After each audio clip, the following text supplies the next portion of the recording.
বিদেশি apple, apple তো আমার দেশে হয় না। বিদেশি আপেল বেশি না খাইয়া দেশের পেয়ারা খান, 2টা আপেলের সমান 1টা পেয়ারা। কোক 7 আপ ইহুদিদের পণ্য না খাইয়া 1টা ডাব খান। আর বড় সাইজের পাঙ্গাস না খাইয়া চেলা পুটি এগুলো খান, কি হবে? এগুলোর মধ্যে রয়েছে ফসফরাস, খাইলে পরে চোখের দৃষ্টি বাড়তে থাকবে, হার্ট অ্যাটাক করবে না, স্বাস্থ্য ভালো হবে।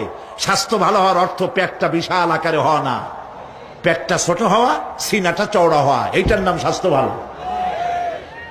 সেই জন্য আল্লাহ রাব্বুল আলামিন এই পৃথিবীতে মানুষগুলিকে সুন্দর করে সৃষ্টি করে তার খাওয়া, চলা ফেরা, ওঠা বসা সবকিছুকে একটি নিয়মতান্ত্রিক পদ্ধতিতে পরিচালিত করেছেন। এটা বুঝলে পরে কল্যাণ, না বুঝলে অকল্যাণ।